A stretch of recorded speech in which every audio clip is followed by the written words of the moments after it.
Bharat Ratna doctor Bhimrao Ambedkar को कोटि कोटि नमन। ये कार्यक्रम डॉक्टर भीमराव अंबेडकर के जीवन पर आधारित है, जहां भारत की जनता के प्रति उनके योगदानों को पूरी सजगता से चित्रित और रेखांकित करने का प्रयास है। कार्यक्रम में दिखाई गई घटनाएं लब्ध प्रतिष्ठ पुस्तकों से ली गई हैं। इस कार्यक्रम के जरिए चैनल की ओर से एक विश्वसनीय, सजग और सकारात्मक प्रयास है कि डॉक्टर बाबा साहेब भीमराव अंबेडकर के जीवन की संघर्ष यात्रा एवं गौरव गाथा पूरे आदर के साथ घर घर पहुंचे और उनके योगदानों से सभी संपूर्णता में परिचित और आह्लादित हों।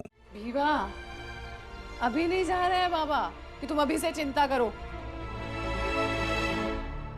भीम बेटा, मैं अभी नहीं जा रहा, 15-20 दिन बाद जा रहा हूं। अभी तो सिर्फ मैं इसलिए कह रहा हूं कि तुम सब लोग अपना मन पक्का कर लो। हाँ हाँ, मेरे बच्चों का मन बहुत पक्का है ना?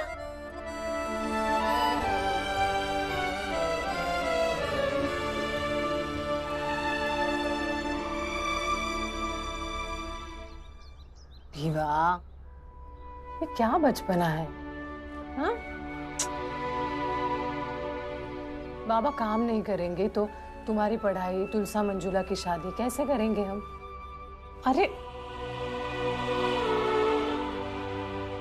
खर्चे बढ़ेंगे तो पैसे चाहिए ना?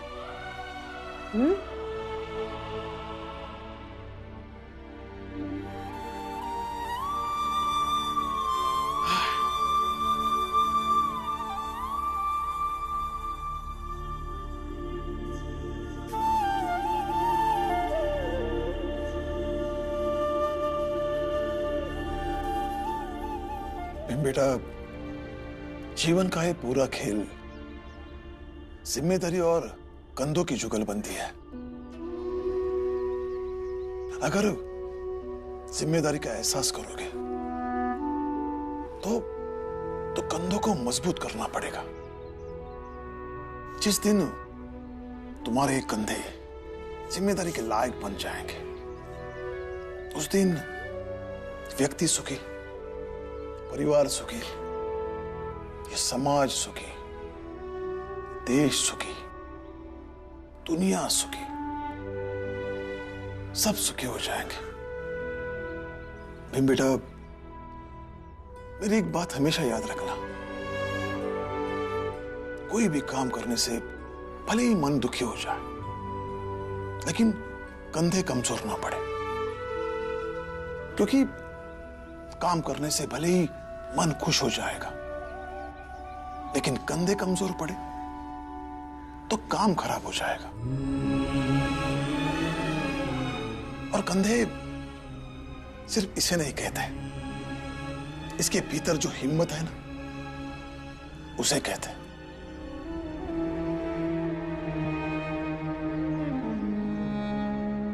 चलिए हाथ मुंह धो लीजिए, चाय बनाती हूँ।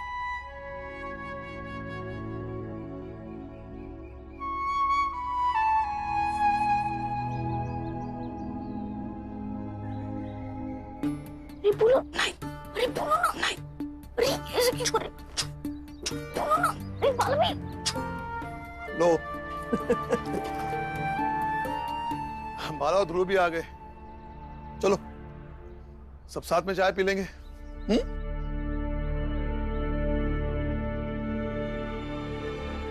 दुर्गा भाई। हाँ। घर में बच्चों के लिए खाने को कुछ हो तो वो भी लाना। जी। अरे बोलो राम जी काका, बाला भी आपसे कुछ कहना चाहते हैं। बोलो बेटा। कुछ नहीं बाबा, क्या बोल रहे तू? मैं बताता हूँ काका, कल ना यही पास के घर में हमें बाजा बजाने के लिए पेशगी मिली है। तो बाला भैया कह रहे थे कि आपने कभी भी उन्हें बाजा बजाते हुए नहीं देखा है। तो कल आप आ जाते तो बाला भैया को अच्छा लगता, और साथ में ये भी देख लेते कि मैं कैसा बजाता हूँ। वो ऐसे ही कहा मैंने बाबा। चलिए ना काका, बाला भैया ना बहुत अच्छा बाजा बजाते हैं। नहीं आऊंगा।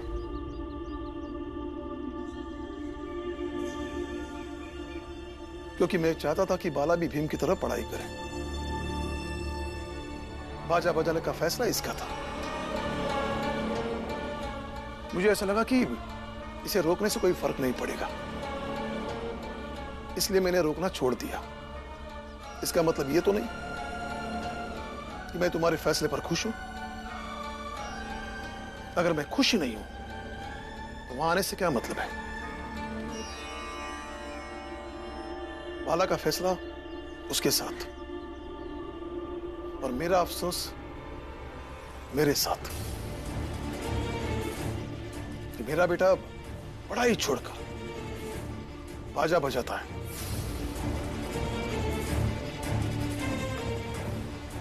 बाबा, आप ऐसा मत कहिए। भीम, इस बात पर कोई बहस नहीं, समझे?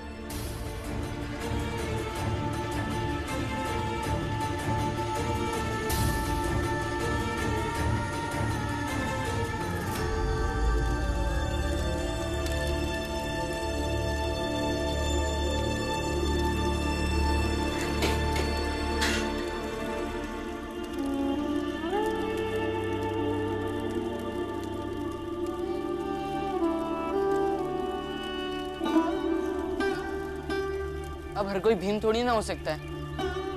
नहीं समझ में आती है पढ़ाई तो क्या करूं? बाला, बेटा भैया ने तुझे बाजा बजाने के लिए थोड़ी मना किया है, बस थोड़े से नाराज है। लेकिन क्यों है नाराज? उन्हें नहीं होना चाहिए नाराज। भीम की पढ़ाई पर शाबाशी देते हैं, कभी मेरे बाजे बजाने पर भी शाबाशी दे दे। भीम से मुझे ईर्ष्या नहीं है, वो तो मेरा छोटा भाई है। लेकिन बाबा का बेटा तो मैं भी हूं ना, वो मैं कैसे भूल सकती? बाला, ये कैसी बात कर रहा है तू? हाँ? नहीं नहीं नहीं नहीं नहीं, छोड़ ये सब। अच्छा मुझे बता, कहाँ जाना है बाजा बजाने? मैं आऊंगी। बाबा को नहीं आना है ना आए, मैं आऊंगी। आप भी आएंगे ना? हाँ, बुआ भी आएंगे, हम सब आएंगे। हाँ हाँ, हम सब आएंगे।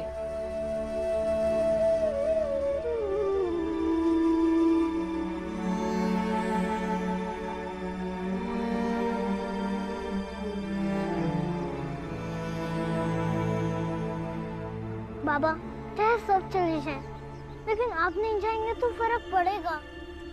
मुझे भी बहुत फर्क पड़ा था जब उसने अपनी किताबी छोड़कर झुनझुना हाथ में लिया था। उस वक्त तुमने अपने बाला भैया से ये नहीं कहा था कि देखो बाला भैया, बाबा को फर्क पड़ रहा है? बेटा, एक पिता अपने बच्चों को जो बनाना चाहता है, उस रास्ते से दूर होकर जब बच्चा खुद का अपना रास्ता बना लेता है, तो एक पिता को जो तकलीफ होती है, एक बेटा होकर तुम कभी नहीं समझ पाओगे।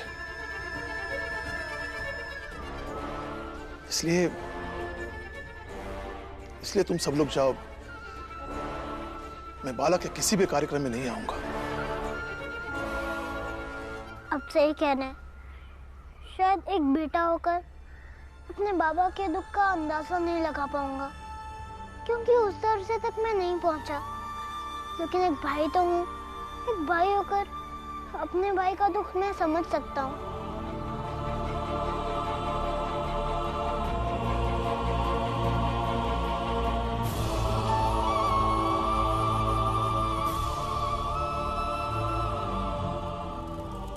मत आना आप लोग, कभी मत आना आप लोग। बाला,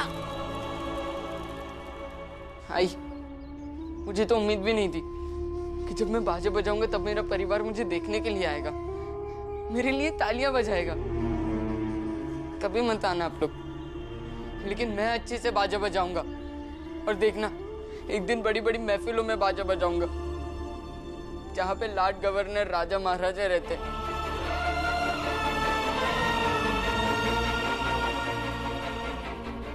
और हाँ बाबा, इस दिन आप भी देखिएगा, जिंदगी में मैंने बाजे बजाने का फैसला गलत नहीं किया।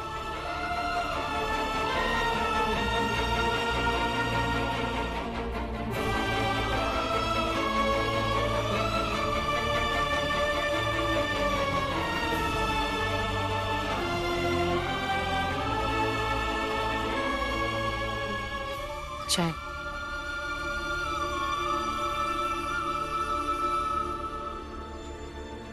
भैया, आपको इस तरह बात नहीं करनी चाहिए थी। मीरा, अब घर में मुझे हर कोई समझाएगा कि मुझे क्या करना चाहिए, क्या करना नहीं चाहिए, क्या बोलना चाहिए, क्या नहीं बोलना चाहिए। हाँ दीदी, आप मत समझाइए उन्हें, क्योंकि वो हमेशा सही होते हैं और हम हमेशा गलत होते हैं। अभी बाला से जो बात कही ना उन्होंने, तो कुछ सोच के ही कहा होगा ना दीदी, तो आप मत समझाइए। हाँ, सोच कर ही बोला था मैंने। बाजा बजा कर वो बड़ा आदमी नहीं बन सकता, बहुत पैसे भी कमा लेगा, लेकिन समाज वाले तो यही कहेंगे ना, बाजा बजाता है। बाजा बजाने वाले को कहां इज्जत मिलती है, मुझे बताओ, बताओ ना। तो मैं भी चला जाऊंगा, कई कई दिन के बाद आऊंगा, तो मेरे ना रहने पर उसका हौसला और बढ़ेगा। कम से कम अभी दिल में कसक तो है, हो सकता है बाजा बजाते बजाते थोड़ी बहुत पढ़ाई कर ले। उसकी पढ़ने की ये संभावना मैं खत्म नहीं करना चाहता।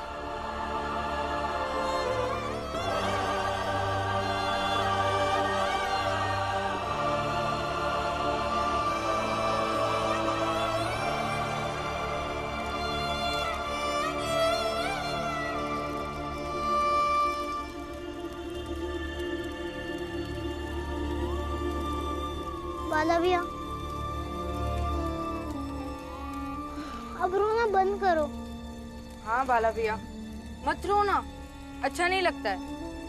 अब तो पापा को जानते ही है ना कि उनको पढ़ाई लिखाई में ज्यादा विश्वास है, इसलिए उनकी बात का क्या बुरा मानना।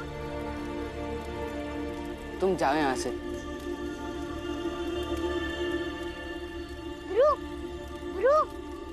हाँ, देखो बाला भैया रोते हुए कितने खराब लग रहे हैं। हाँ, बहुत खराब लग रहे हैं। तुम तीनों जाओ यहाँ से, वरना तू बहुत मार खाएगा। तो मारो ना बाला भैया। मैं सच कह रहा हूँ, मैं मत।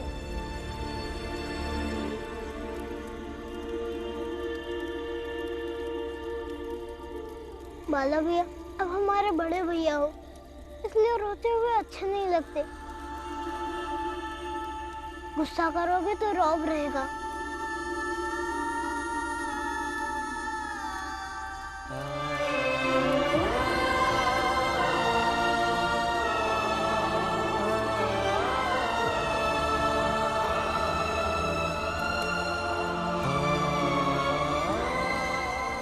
अब खाना खाने चले, वरना भूख के मारे अब मैं रोने लगूंगा। चलो चलो बाला भैया। सेठ जी, हम लोगों ने हर तरह से कोशिश की, लेकिन उस माधवी का कहीं पता नहीं चला। पता नहीं कहां चली गई। तो फिर माधवी के बाबा के घर चलते हैं। अब तक उसे कहीं ना कहीं से तो पता चल ही गया होगा कि माधवी कहाँ है। चलो चलिए। सेठ जी, उनके घर जाकर कोई फायदा नहीं। क्यों? उसके माँ बाप गांव छोड़कर तीर्थ करने चले गए हैं। बहुत सही किया उन्होंने। पाप भी उनके बहुत बढ़ गए थे, गए होंगे प्रायश्चित करने। अच्छा, तो अब ये भी बताई दीजिए पंडित जी कि ये भी कहीं लिखा है या ऐसे ही बोले जा रहे हो? तेरा तो धर्म भ्रष्ट होगा कुलकर्णी, तू तो दूर ही रहा कर हमसे।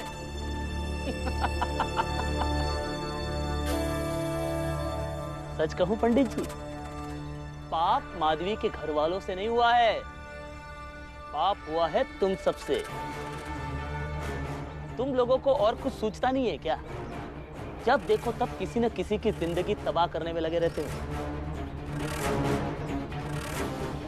और तुम तो ऐसे हो कि जो लोग आज तुम्हारे साथ खड़े हैं, कल को अगर तुम्हें मौका मिले तो तुम इनकी भी जिंदगी बर्बाद कर दोगे। गांव वालों की नजरों में तुम धर्म और समाज के ठेकेदार बनकर घूमते हो, लेकिन मेरी नजरों में तुम डर की दुकान चलाने वाले किसी साहूकार से ज्यादा नहीं हो। ये कुलकर्णी, मेरे मुंह मत लगा कर। जिस तरह की भाषा इस्तेमाल करता ना तू, दुख भोगेगा, दुख। दुख? अरे तुम्हारी बकवास सुनने से तो अच्छा है कि मैं दुख भोगूं। मुझे तो एक बात समझ में नहीं आती है कि तुम लोग जब आपस में मिलते हो तब रोजगार, काम धंधा, सुख शांति वाली बातें क्यों नहीं करते हो? जब देखते हो तब किसी न किसी को बर्बाद करने की कथा क्यों लिखते रहते हो? अब तेरी एक बात नहीं सुनी जाएगी कुलकर्णी।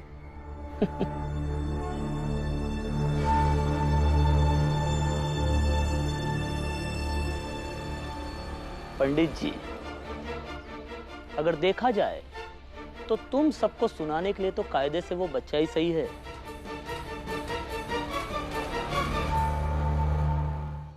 और आखिर सुनोगे क्यों नहीं? क्योंकि जब तुम लोग आपस में बैठकर विध्वंस की बातें करते हो ना, तब समाज के नए निर्माण के लिए वो बच्चा विद्यालय जा रहा है। मुझे तो तुम सबसे अच्छा वो बच्चा ही दिखता है।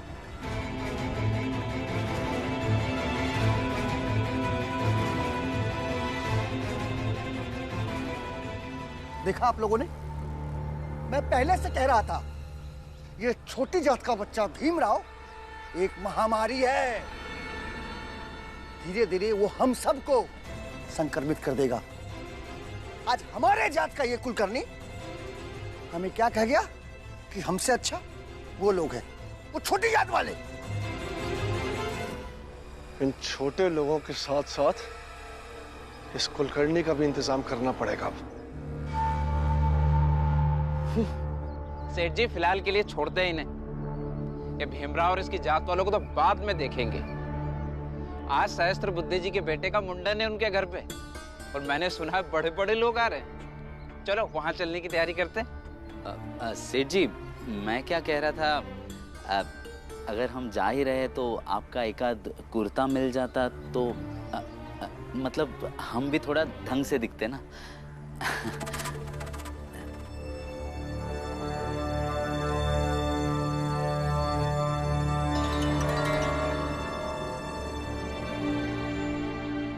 गुरुजी, आज मुझे विद्यालय में से जल्दी छुट्टी दे दीजिएगा ना। और मुझे भी गुरुजी। लेकिन क्यों? क्योंकि बाला भैया का बाजा बजाने का कार्यक्रम है, उसमें जाना है। अच्छा ठीक है, लेकिन कक्षा में आज पढ़ाई मन लगा के करना, समझ गए? जी गुरुजी। चलो जल्दी जल्दी चलो चलो। चल ध्रुव, वक्त पर पहुंच जाते हैं। चल चल चल। बाला, अच्छे से बाजा बजाना तुम दोनों।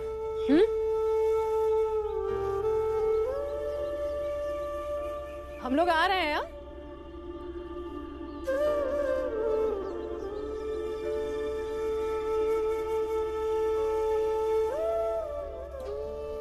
आप लोग मत आइएगा। बाला,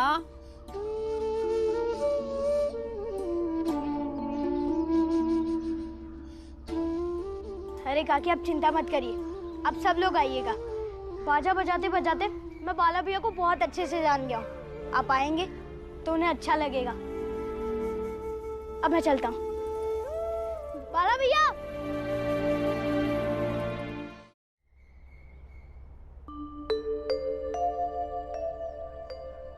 अरे जल्दी जल्दी करो, पता है ना बड़े साहब आने वाले हैं। और तुम वहाँ क्या कर रहे हो? बुद्ध जी नमस्कार। आइए सेठ जी, आइए पंडित जी, स्वागत है। बहुत बहुत बधाई हो सहस्त्र बुद्धे जी। धन्यवाद। बैठिए ना, बैठिए। अरे साहब आ गए, साहब आ गए। आइए आइए साहब, आपका स्वागत है। आइए आइए।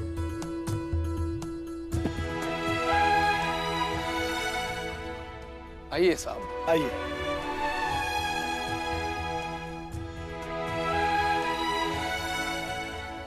इस तरफ बैठिए सर।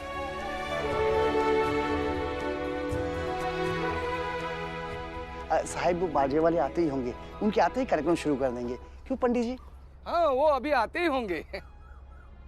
अब अरे कोई बढ़िया से चाय लेके आओ, बड़े साहब आ गए। पंडित जी बोलिए। बाजा बजाने वाला तो अच्छा किया है ना। अरे आप चिंता मत कीजिए, सबसे अच्छा वाला बोला है, बस आते ही होंगे। मैं जरा साहब को देखता हूँ। हाँ। सेठ जी, अच्छा हुआ इन्होंने अच्छे बाजे वाले को बुलाया है, वरना अगर बाजे वाले के साथ आपका बेटा भी आ जाता ना तो इन हाकिमों के सामने आपकी तो इज्जत की धज्जियां उड़ जाती। चुप कर, अब क्या बोल रहा है? चुप। मैं भी काम पे जाता हूँ। शाम को वहाँ भीमा भाई, इस विषय पर कोई बात नहीं, समझी?